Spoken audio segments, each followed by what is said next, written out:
আসসালামু আলাইকুম। মাদেবাজার সাদিম উচ্চ বিদ্যালয় থেকে চান্দনা উপজেলা স্পন্দন বিতে আমরা 25 জন শিক্ষার্থীকে নমিনেশন দেই। মধ্যে একজন আছেন সপ্তম শ্রেণী থেকে আফসানা আলো, সালাম দেওয়া একটু।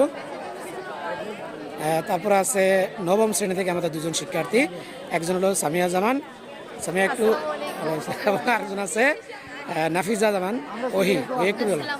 ওকে, আমরা এখন তাদের সাথে একটু কথা বলবো। আমাদের স্কুল থেকে আলো সম্ভবত 2বার পাইছে, আলো গতবার পাইছে 6 থেকে, এবছর আবার 7 থেকে, এবং তারা দুজনে প্রথমবার পাইল। আমরা এখন তাদের কাছ থেকে একটু অনুভূতি শুনবো যে আমাদের স্কুল থেকে এই প্রতিযোগিতা, বিশাল বড় প্রতিযোগিতা, দেখেন অনেক মানুষ, অনেক মানুষ, এবং চান্দনা উপজেলা থেকে ভিডিও করতেছি। আমাদের আমেরিকা চলে যাবে, ইউএসএ যাবে, হ্যাঁ? তোমাদের অনুভূতি প্রকাশ করবা, তোমার কেমন লাগতেছে এবার নতুন কি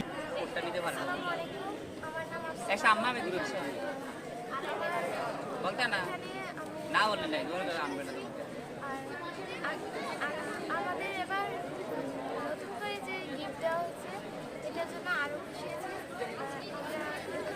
এগিয়ে যাবো ইনশাআল্লাহ। গুড। জি, আমি বৃত্তি পেয়ে খুবই আনন্দিত এবং অনুপ্রাণিত, এবং আমি ধন্যবাদ জানাচ্ছি যে তাহের আর স্পন্দন বিকে, যিনি আমাদেরকে সুযোগ করে দিয়েছেন যে নিজেদের যোগ্যতা প্রমাণ করার জন্য। আমারও ধন্যবাদ। গুড। জি, আসসালামু আলাইকুম। আমার নাম নাফিজা খানম। আমি 10ম শ্রেণীর বিজ্ঞান বর্ষের একজন শিক্ষার্থী।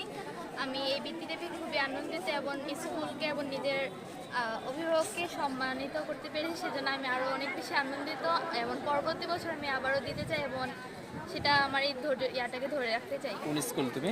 আমি মাথাবাজার সাদিম উচ্চ বিদ্যালয়। এর আগে পেয়েছিলা? আমি এই প্রথম দিয়েছি এবং প্রথমেই পেয়েছো। আচ্ছা, আর নতুন এবার একটা আমরা দিয়েছি ঘড়ি, এর আগে কিন্তু ঘড়ি দিইনি, প্রথম দিয়েছি। কেমন লাগতেছে? জি, আমার খুবই ভালো লাগছে প্রথমবারই এরকম গিফট পেয়ে। ঘড়িটা দিয়ে কি করবা? অনেক অনেক বেশি ধন্যবাদ। ঘড়িটা দিয়ে কি করবা? অবশ্যই ঘরে সাজিয়ে রাখবেন। সাজায় রাখার জন্য না, দেখার জন্য, টাইমটাকে ব্যবহার করার জন্য। ওকে, সাজিয়ে রাখতে স্পেশাল। আচ্ছা, তাহলে যারা অসংখ্য ধন্যবাদ আমাদেরকে উপহার দেওয়ার জন্য। এটাই তো বিজ্ঞান। তো আজকে অত্যন্ত সুন্দর একটা আনন্দঘন পরিবেশে স্পন্দন বীরবৃত্তি পরীক্ষার পুরস্কার বিতরণী অনুষ্ঠান হলো। এখানে আমাদের স্কুল থেকে যে শিক্ষার্থীরা অংশগ্রহণ করছে, 4 জন শিক্ষার্থী বৃত্তি পেয়েছে। সপ্তম শ্রেণী থেকে আফসানা আলো ও নৌসিন রহমান, এবং নবম শ্রেণী থেকে 2 জন পেয়েছে, সামিয়া জামান এবং ওই রহমান। তারা পুরস্কার গ্রহণ করছে। আমরা স্পন্দন বিকে ধন্যবাদ জানাচ্ছি। আসসালামু আলাইকুম।